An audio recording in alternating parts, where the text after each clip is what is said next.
Nos vamos a hablar de fin de año, vacaciones, economía, para administrarnos en estas vacaciones y sobre todo cómo afrontar el 2026 después de un 2025 donde hubo cierta ahí turbulencia y demás. Para que me comente un poco más y sobre todo me desasne sobre estas dudas lo tengo a Rubén Granado. Rubén, ¿cómo estás? Hola Ornella, ¿cómo estás? Casi terminando el año. Casi terminando el año y cómo llegamos así al 31 de diciembre.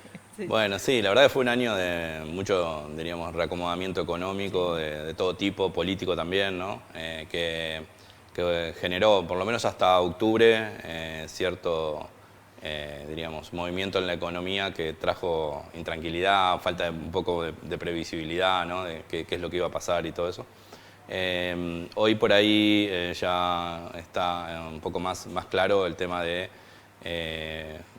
que se va a seguir con una política un poco más basada en seguir controlando el tema inflacionario, que todavía, si bien los datos que vamos conociendo son datos de meses pasados, todavía deja un rezago. También cómo afecta eso también en el tipo de cambio, ¿no? Y demás. Claro. Que es lo que va a dar previsibilidad, diríamos, en los meses futuros, pero se llega con un poder adquisitivo bastante limado, ¿no? Como pasó en los últimos años.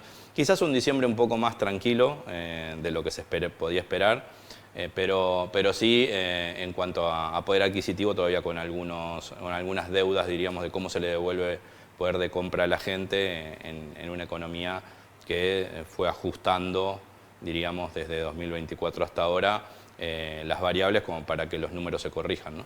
Bien, hay mucho, yo lo que noto cuando uno escucha diferentes medios de comunicación, dice, después de las fiestas, bueno, el dólar se dispara, acá todo se va al demonio y estamos, el que escucha, del otro lado le agarra una desesperación porque no sabe qué va a pasar. Uno cuando hablan de tocarle el bolsillo y sobre todo en esta economía que estamos viviendo, ¿no? Empieza como a asustarse. ¿Para qué nos tenemos que preparar, afrontar? Tenemos que esperar, no dejarnos llevar.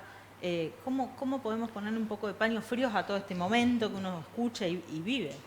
Yo creo que el dólar es uno de los productos que menos subió en la economía, o sea, si vos lo ves, o sea, no subió demasiado. Sí, para nosotros es muy importante, para los argentinos, pero como digo siempre, es un termómetro que muestra la fiebre, o sea, diríamos, tendríamos que ver esto que digo, ¿no? Cómo se dan determinadas variables de la economía que van a terminar redundando en el precio del dólar.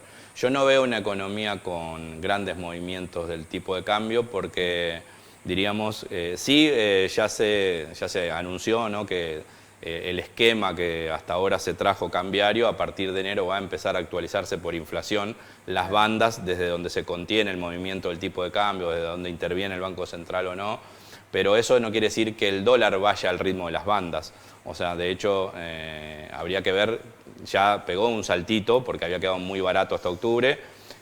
Otras incertidumbres políticas, si se movía antes de octubre, iban a hacer que se mueva precios. Claro. Entonces yo creo que hay un desafío dentro del contexto de la agenda económica, que es que el dólar no se mueva lo suficiente como para que eso borre todo el trabajo inflacionario y se traslada a precios y por ende inflación. Claro. Entonces creo que eso es el rumbo, es que el dólar se mantenga. Sí, quizás se vaya ajustando un poquitito más de lo que fue el año pasado, si lo permite, porque todavía sí hay una fuerte demanda del tipo de cambio porque todavía no hay una tasa positiva. En cuanto a los rendimientos en pesos. O sea, si nosotros tuviéramos la posibilidad de poder bajar un poco más la inflación, ¿no? Que pase a una inflación de un 1, un 1,5% mensual. Es lo que busca el presidente y lo anunció en estos días. Claro. Va a buscar enero, febrero, creo que dijo, que se estabilice en ese número. Claro, en un 1,5 estamos hablando de un 18 anual y si nosotros tuviésemos tasa de plazo fijo de 2 o 2,5, estamos hablando casi de un 30% de tasa contra un 18% de inflación. Entonces ya ahí la gente puede quedarse más en pesos porque tiene una ganancia real positiva, diríamos, y no refugiarse tanto al dólar, porque en Argentina cuando compras dólar hay pocos instrumentos para que vos después puedas sacarle una ganancia al dólar si no sos un poco avesado en cuanto a poder hacer rendir tu dinero.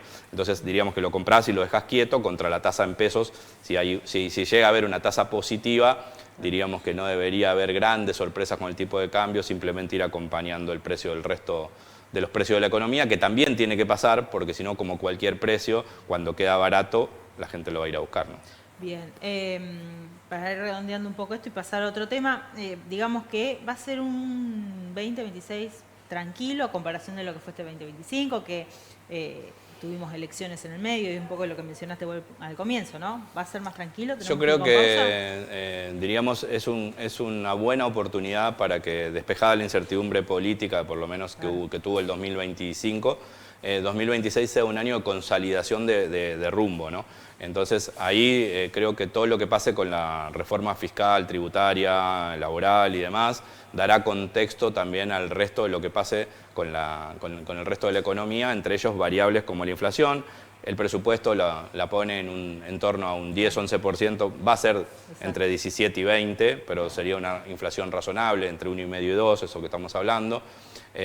Un tipo de cambio que vaya corriendo un poco a la par de esto, o sea que no dé grandes continuidades. Y después los desafíos los tiene por volver a generar un movimiento en la economía a través de inversiones y demás, si se logra esta estabilidad.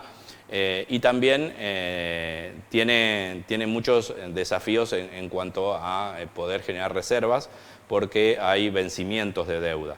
Esos vencimientos de deuda, mientras más rápido se despejen de qué manera se van a pagar, diríamos que menos volatilidad traería financiera, y cuando hay menos volatilidad financiera vos te podés ocupar de la economía real. Claro. Muchas veces nosotros no nos ocupamos de la economía real porque estamos solucionando, apagando incendios. Entonces, mientras menos incendios tengas, vos más podés dedicarte a ver cómo creces, a ver cómo podés avanzar y traer soluciones, ¿no?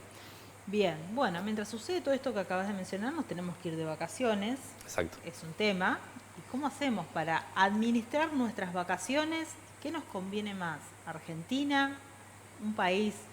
Brasil, lo voy a nombrar directamente, sí. Brasil o Uruguay, porque mucha gente también opta por ir a Uruguay, o tal vez Chile. ¿Qué nos conviene más? ¿Cómo nos administramos en estas vacaciones? Bueno, yo ahí la verdad que no sé si hay una receta que diga si Brasil conviene más que Argentina o Uruguay más que Brasil, porque depende de un montón de variables, o sea, depende de cómo vocacionás, de cuántas personas van, claro, de en qué vas, o sea, hay un montón de cosas que hacen. Yo creo que hoy esa diferencia que había entre Brasil y Argentina está muy, muy parecido.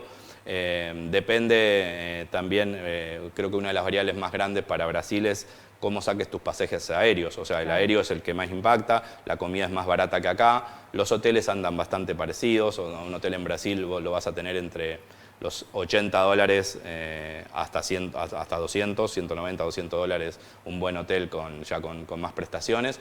Y en Argentina también parecido. Yo lo que siempre aconsejo para aquel que vacaciona es que sí tenga una estructura de sus vacaciones y que a veces la empiece a planificar mucho antes de que pasen, ¿no? Porque, ¿qué estructura? ¿Cómo sería eso? Y claro, o sea, vos poder empezar a pagarte, si definís viajar, por ejemplo, en diciembre, enero, febrero, que vos ya en julio estés viendo un poco qué lugares vas a ir, qué fecha vas a usar. O sea, a ver, la segunda quincena de febrero no es lo mismo que la segunda quincena de enero los precios. Y si pudieras elegir, buscar ese tipo de cosas y darte un marco de planificación, porque la mayoría de los imprevistos es lo que cambia tu presupuesto en vacaciones. O sea, ir con una estructura para cada cosa te permite más o menos tener un contexto de lo que vas a gastar en general. Ir sin estructura empezás a reaccionar y normalmente lo que haces es, claro, gastarte todo lo que tenés y aparte apelar a tu tarjeta de crédito y demás cosas, y terminás gastando por de encima de lo que tenías previsto. Entonces, siempre que tengas una estructura, un plan, como todo en las finanzas, siempre que le des previsibilidad, vas a estar más a resguardo. Sí, después cuando viene el resumen nos agarramos la cabeza, pensamos dónde vamos a sacar plata para pagar eso que gastamos. O sea... Sí, eso también es importante decirlo. A veces creo que no sé si vale la pena por ahí vacacionar por encima de tus posibilidades, claro, y después estar todo el año corriendo atrás de ese malestar, ¿no? Diríamos que está bueno, ojalá todo el mundo lo pueda hacer, claro, pero de acuerdo a lo que puedas y de la manera que puedas y de manera ordenada. O sea, siempre que puedas de manera ordenada, vas a encontrar quizás más oportunidades con más tiempo y también no te vas a desajustar de tu presupuesto. Bien, perfecto. Entonces, quienes hayan decidido quedarse acá, irse a la costa o tal vez a las sierras, y si no, quien se quiera ir a un país vecino, ya saben que no hay grandes diferencias, donde se ahorra en un lado, se gasta en el otro, eso pasa siempre y en todos lados, es así. Rubén, muchísimas gracias. Buen Gracias. comienzo del 2016. Buena duración del 2026, como me dijeron hoy. Así que me pareció muy bueno decirlo, muy propicio. Bueno, muchas gracias. Felicidades a todos, que terminen bien el año y que lo empiecen mucho mejor. Bueno, gracias.